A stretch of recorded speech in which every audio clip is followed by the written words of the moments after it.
First, I would like to get into our startup presentation. So we have 4 startups pitching. So we have 2 from the supply chain logistics space and 2 from the retail space. To start it off, we will be welcoming Antonio Barnes, who is the co-founder and CEO at FRIDGIO. So Antonio, I will let you take it away here and give us a little bit more insight to what FRIDGIO is. Good morning. My name is Antonio Barnes. I am co-founder and CEO of FRIDGIO. We are a transportation as a service platform. Our investors affectionately refer to us as Uber for refrigerated trucks. We connect shippers with transportation carriers in real time, and we empower shippers to arrange, manage, and monitor their refrigerated shipments in real time. Next slide, please. So what is refrigerated logistics? It's the transport and storage of products we use every day. From the food we eat, to the life science materials that benefit our lives, to the chemicals that go into our cars and paint our houses, to the pharmaceuticals. And pharmaceuticals are top of mind with all of us coming out of the COVID pandemic, and everyone got a deeper appreciation for how important cold chain management is. To give you an indication of the problem that we're solving, there was $160 billion in food waste in the US last year, and 31% of that occurred in transit. So that's just food. 10% of pharmaceuticals are affected this way, and about 8% of industrial chemicals are affected in transit as well. So companies have difficulty managing refrigerated logistics. And right now they have 2 options. They could use a traditional freight broker, which is 90% of the market, or they could use a digital freight broker, like the Flexports and Convoys of the world. But none of those platforms really provide any visibility into those shipments while they're in transit that perishable shippers require. Next slide, please. Yeah, so I built FRIDGIO to solve this problem. We're a software as a service freight brokerage that enables companies to arrange, manage, and monitor their refrigerated logistics. And we track all the quality control diagnostics of your shipments in real time. We make money the old-fashioned way. We make money on each shipment. We make about 15%. But where we really want to go is not just from transportation, but we want to provide our customers with an end-to-end cold chain management solution. So going forward, we want to build out our on-demand refrigerated warehousing service, which is kind of a freezer B&B, and as well as adding a last mile component. That way customers can manage their cold chain without having to leave our platform. How large is the market? Our total addressable market is about $67.5 billion. But where we want to get started is in the on-demand, what we call the spot market for refrigerated freight. And there's about 10 million loads annually, refrigerated loads transported in the United States, and they move for about, on average, $1,500 a load. So it's about a $15 billion serviceable, attainable market. We think we'll make at least 15% on each load. So that's about $2.5 billion serviceable, obtainable market for us. A little bit about my team. I've been in logistics for over 25 years. First half of my career, I was a banker to logistics companies. And then in 2013, I bought a logistics company. And that's where I got my owner-operator experience, managing a fleet of 100 trucks and 3 warehouses here in Atlanta, throughout the Southeast, and growing a business and selling that business. I founded FRIDGIO really as out of my graduate program at MIT, where I was looking to solve major problems in the supply chain industry. My co-founder, Praveen Vukuri, has 20 plus years of software development experience. He was head of systems architecture at Safeway Grocery, where he digitized their distribution system. He was also head of software development at Zoom Pizza. So he has extensive experience. And then we have 2 really great board members that help us get out to a really fast start. Thank you very much. I'm sure there'll be an opportunity for me to take questions and answers. Yeah, so I'll give you one question, and you can give me an answer, and then hopefully everyone can visit you at the portion. One question I had for you is awesome. A little bit into detail about your partnership with Thermo King. Yes. So if you're familiar with logistics at all, Thermo King is the largest manufacturer of refrigerated equipment in the market. If you walk outside right now and a refrigerated logistics truck drive by, there's probably a 2 out of 3 chance that it's going to be a Thermo King air conditioning unit on that truck, keeping it cold. So we partner with them, and that partnership allows us to develop a back-end integration for all Thermo King units and gather data from all Thermo King units in North America, Canada, and Mexico. And then we aggregate those units on our platform. So that's how we're providing a lot of the visibility that our customers require. We have other partnerships out there as well, but Thermo King is the one that's already signed. We have an exclusive 2-year contract with them. Perfect. Well, thank you so much, Antonio, and we will see you later at networking. Thank you. So now I would like to welcome on stage our second startup, Brantley Fulton, who is the CEO at Lamar IoT. So Brantley, I will let you take it away and tell us a little bit more about what you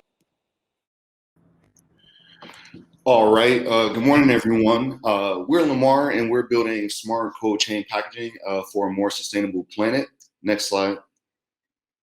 Yes, so the lack of visibility in the cold supply chain cycle creates added costs, damages to products, time delays, and waste. And we're focusing on 2 key industries, that being food and pharma. In the pharma industry, over $35 billion are lost annually due to temperature-controlled logistics failures. And in food space, over $700 billion of food waste every year. And this is majorly due to poor transportation network, improper temperature controls, and lack of preservation techniques through transit. Next slide. Here at Lamar, we're leading the pack, and we're doing sustainable smart packaging solutions. So when you think of that Amazon box, for instance, that comes to your door every day, well, we're building a smart version of that box that has integrated printed electronic sensors that track location, temperature, shock, and humidity in real time. And we're creating this one-to-many relationship where our mobile gateway is able to collect all local sensor data and send it up to the cloud. Therefore, all pertinent supply chain partners will be able to access this data in real time when, for instance, a product is out of range and or damage occurs. Next slide, please. And so we have a hardware software solution where our data analytics portal, it plugs into existing third-party ERP systems where our customers are able to track these delivered goods. We're able to decrease dwell time, make time deliveries, and minimize packaging loss. We also are implementing a predictive analytics feature that is able to pull in additional data, which could be shipping lane information for future shipping. Say, for instance, if there's a storm that's happening tomorrow, can pull in this local data and help with rerouting of packages to make sure that they arrive safely at destination. It can also take in traffic flow information. I live in Los Angeles, so for instance, the 405 around 3 o'clock is very busy, so it could also take in traffic information to help reroute goods. Next slide, please. And so the interesting thing here at Lamar, we actually, ironically, we spent 2020 putting together this case study where we looked specifically at the pharmaceutical industry, and you guessed it, we looked at the COVID-19 vaccine. And so, you know, we all know that it's manufactured at a facility like Johnson & Johnson and or Pfizer. Those products would be loaded into Lamar Smart Packaging. They would sit at some distribution warehouse where they may sit there for days. It could be weeks, it could be months. Then loaded onto a truck. In transit, let's say that a temperature excursion or a route deviation happens, then boom, all pertinent supply chain partners, meaning the manufacturer, the distributor, any 3PL transporters, as well as those destinations, could be the Cedars-Sinai Hospital and or your local CVS, they would all be alerted to that damage and or route deviation.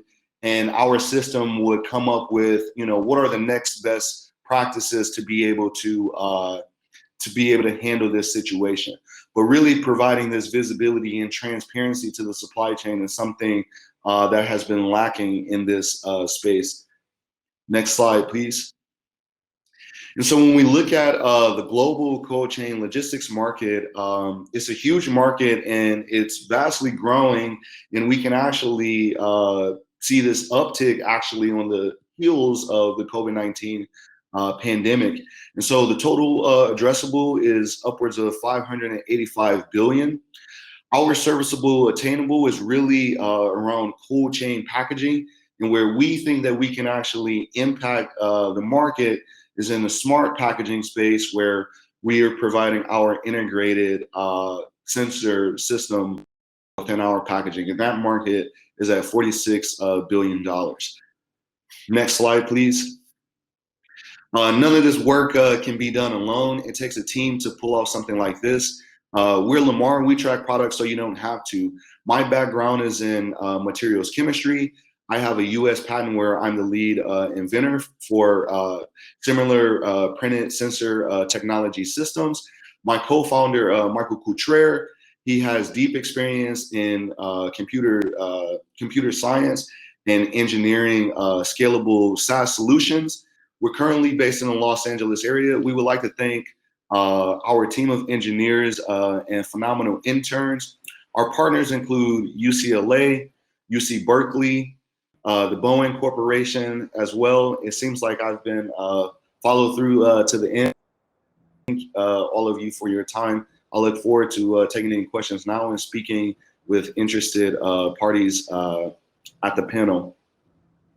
Okay, thank you, Brantley, and you of course will have to get into anything that you missed today. But one question that I had for you so that you could tell the audience is, we know this is a crowded space that you're working in with some other big startups that are in the space as well. So what differentiates you from the rest of the competition within this space? Yeah, I think what really differentiates us is most of our competitors, they're either focused on packaging or they're focused on temperature loggers or data logger devices. We're really one of the first companies that is actually coming together by integrating the sensors and data loggers actually into the packaging for an all-in-one solution. And we believe that that will help us be competitive in the market. I believe so too. So thank you for giving us that insight, and we will networking. All right, thank you. So that concludes the supply chain and logistics portion. So now I would like to get into the startups that are focused on retail. So I'd like to welcome Seaton Jean, who's the head of retail partnerships at Spoon Guru. Seaton, I will let you take it away. Thank you so much, Dominic. So glad to meet you all. As Dominic said, I'm the head of retail partnerships for Spoon Guru across Europe and the Americas. Let me get straight into it. What do we provide to our retail partners? The ability to meet the increasing demand from shoppers to be supported in their health and sustainability demands that has increased manyfold over the last year due to the pandemic. Next slide, please. Over the next 3 minutes, I'll take you through a journey that explains why dietary needs are playing a key role in the cross-channel, omni-channel shopping experience, on why we're delivering improved product data for our retailers, so they're monetizing that, increasing their basket size, and more importantly, increasing the loyalty of those customers to return back to that supermarket. Next slide, please. How do we go about doing that, and why are we doing it? Your customers, your consumers, your shoppers are saying they want more help with living more healthily, but supermarkets aren't supporting them. That is where Spoon Guru comes in. Next slide, please. What we are seeing is a continued trend in the shopper consumer field around healthier lifestyle diets, be that vegan, be that vegetarian, be that dairy-free. It's just an upward curve. If we extend this in 2001, I'm sure it'll be off the chart. Nothing more than this recent event in COVID pandemic terms has really put this to the forefront of all retailers across the world. Next slide, please. what we do is quite simple. We take the product catalog from our partners. We analyze that data at a granular level down to ingredients. Now, most are able to label or find details from the front of pack covering on a tin of beans or pack of sausages, and that will power the search results for their customers on their retail site. What Spoon Guru does, it looks behind the label from the ingredient data and puts on multiple more layers of attributes and tags. So now the customer going onto your site has 5 times, 10 times, 20 times more products meeting their vegan requirements, gluten-free requirements than they did before. So you get twofold benefit. One, customer experience, NPS scores go up. I'm happy, I've got much more selection for my requirement, be it allergen or lifestyle based. And the supplier and the retailer are getting more eyeballs on that one SKU than they did in the past. AOV goes up, revenue goes up, everyone's happy. Next slide, please. Can't see that very well. The colors are very bad, so my apologies for that. What that's telling us is the inputs come from the CPG, from the pins, into our platform. We use AI and machine learning to go through hundreds of thousands of SKUs each day. But the critical element here is that we QA that through our nutritionist and dietitian expertise that gives us the accuracy to actually deploy those tags and attributes safely. Our library contains 154 different health and dietary tags at the moment, which can power both in store, online, your marketing campaign through the CRM, and any loyalty schemes you might have in creating profiles for your customers. Next slide, please. Opportunity lies in exporting profits, as I said, around average order value basket. From our retail experience, we see a 22% uplift in that area. The loyalty is a really great one to leverage. You're giving more back to the customer by, say, setting up a profile, setting up goals for them to attain around maybe eating less sugar or eating less fat or less salt. And then the third piece is our accuracy. Because we're using the AI machine learning for the scalability and the speed of delivery, we have the QA piece, the human in the loop, to deliver accuracy beyond what is possible in any other marketplace. Next slide, please. What does that mean for the retailer? Well, for example, this one in Europe covers the Netherlands and Belgium. They had an issue around meeting customer demands. They had negative feedback from their surveys that their customers found it difficult to find healthy food. So what did we do? We set up a discovery platform that worked across their search and filter offering to their customers, looked at front of pack icons to make the customer journey much easier for their customers. And what you see then in that bar chart is the in-house pre-Spoon Guru activity, and then what we delivered over and above what they were seeing before in terms of returns of positive results and search results back to their customers. The strategic goal for the company was to be number one in the Netherlands in the health and sustainability marketplace from a consumer point of view. They have now attained that through working with Spoon Guru. Next slide, please. The customer journey looks like this. We can both empower the filter, the search, front of pack icons, scanning in store, all via the mobile, via the app. Makes it much easier for your customer to have that seamless journey both off and online. Next slide, please. This is a quick general picture for you to take away. We use the layer of your own customer experiences, ranging from the e-commerce side right through to in-store, and empowering the marketing and loyalty platform that takes the needs from your customers. We take the insights they're telling us about what they're trying to select and buy for themselves and their families. That then feeds into strategy of the retailer in terms of the health and sustainability and what they're trying to do in these two areas to drive success and make the shareholders happy. And that then is the point of the arrow for the customer strategy going forward for the next 2, 3, 5 years. Next slide, please.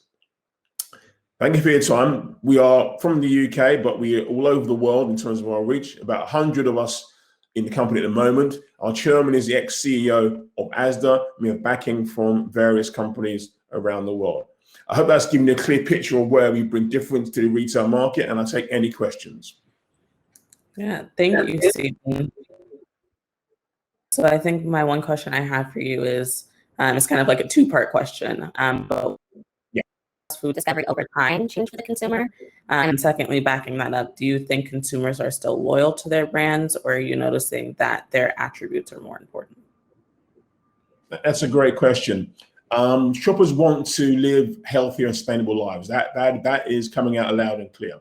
But the expectations of the shopper is that the retailer will play a role in being part of this solution to solve today's leading challenges. And more, this year particularly, we have conversations each month about how we can deliver that back to the customer. How do we make that search, that discovery, that journey for a healthier packet of cornflakes or healthier can of beans easier for them when they're going in the store or online? Shoppers want more. They want more extensive and structured sets of attributes across all products to drive their buying decisions.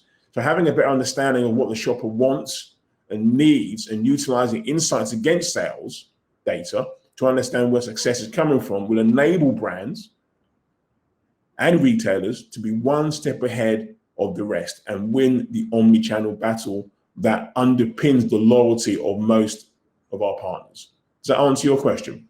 Yes, and that makes. Thank you very much.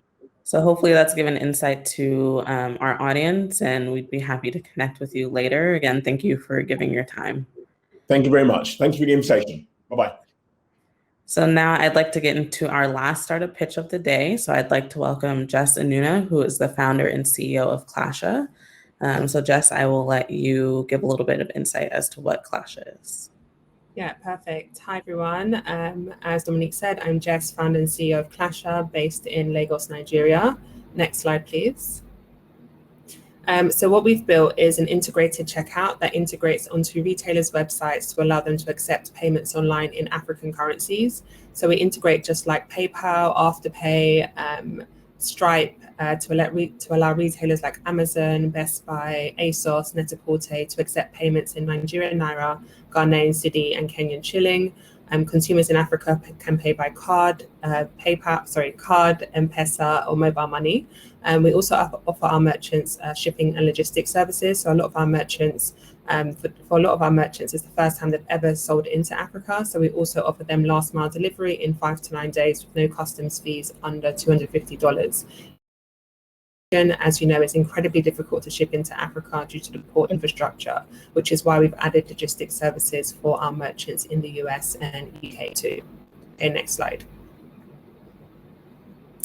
Okay, yeah, so this is just a bit more information about our cargo service. So as I mentioned, we ship from US, UK in 5 to 9 days. Right now, it can take anywhere from 21 to 30 days to ship to Africa.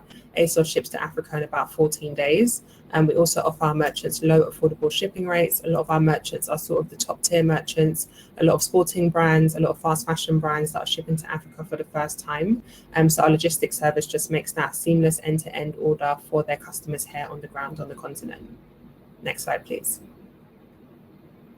So why we're doing this. So as you know, Africa is incredibly underserved. Right now in West Africa, there's a lack of e-commerce retailers here, and there's a lack of players shipping into Africa from the US or UK.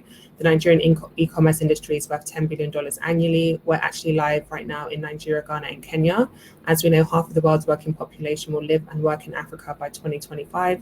And what's key is that the middle class is growing and the consumer purchasing power is increasing now. So a lot of our merchants are looking to create their Africa strategy now before the market gets saturated. For a lot of them, they haven't even looked at Africa as an e-commerce opportunity because the continent in terms of e-commerce spend, being that e-commerce is only 7 years old here. Next slide, please. Okay, so this is how it works. So the merchant deploys the Klasha technology through their checkout for an API. They generate API keys on their dashboard. Once the customer pay with Klasha, they'll see H&M converted from dollars or pounds into Nigerian naira, for example. The merchant will use Klasha Cargo to ship goods to Africa in 5 to 9 days, and then the merchant ships their order, and then the African consumer receives the order in 5 to 9 days. So what we're essentially trying to create is a seamless, frictionless, end-to-end consumer journey from making the purchase all the way through to receiving the order here in Africa, which currently doesn't exist. Next slide, please. Cool. So we also have an app. So our B2C app allows consumers in Africa to top up in African currencies and generate virtual dollar cards. These consumers can use these dollar cards for their Spotify or Netflix. Right now, you can't actually use African issued cards on Spotify, Netflix, or Apple Music. One of my employees also used the virtual card to pay for his MBA. So this kind of solves the problem of these accepting African issued cards, which excludes us from the global e-commerce economy because we're not actually able to access the same goods as our Western counterparts. So yeah, next slide, please. Yeah, so we're not in this alone, as this slide says. We don't have a slide about our team, but we are backed by some of the world's best leading investors, Techstars, Plug and Play, of course, Expert Dojo, angel investors from TechCrunch, Flutterwave, and our team have domain expertise from Amazon, Shopify, University of Cambridge, Net-a-Porter, and we're a team of 15 people right now, full-time here in Lagos, Nigeria. Next slide, please. So yeah, that's it. I'm happy to answer any questions you may have, where our head office is in San Francisco, but our core team are here in Lagos. So look forward to sharing my insights about the African market with you all. Yes, thank you, Jess. And that kind of leads to the question I had for you. So I know ground infrastructure differ a great amount throughout different countries. So what are some of the challenges that you're facing now when trying to create like an e-commerce solution for the Pan-African market? Yeah, absolutely. So e-commerce in Africa is less than 10 years old, which means nascent industry. I think a couple of challenges is all of the multiple African currencies and trying to get them to work on one payment gateway. So there are 44 different African currencies and 54 African countries here. So trying to expand into Africa for merchants, it doesn't mean expanding into Africa, it means expanding country by country. So creating a specific strategy per country is probably what is difficult for merchants in expanding e-commerce on the continent, and also trying to aggregate with the poor infrastructure that we have here. So being able to ship to tier 3, tier 4 cities in the same time that they're shipping to tier 1 and tier 2 cities is critical. So I think, ironing out the logistics infrastructure, ensuring things are not stuck at customs, the African Continental Free Trade Area, which is promoting movement of goods or ease of movement of goods across Africa, is trying to solve for that. So I would say the logistics and also trying to aggregate all of the multiple different money methods and currencies in Africa is something that a lot of retailers have to battle and try to solve for as they try to scale into the region. And I think lastly as well, looking at Africa as not this one big place. Africa is made up of 54 different countries, which means the consumer behaviors are different in every single country. So I think creating individual strategies per country in Africa is also critical to the success of e-commerce here on the continent.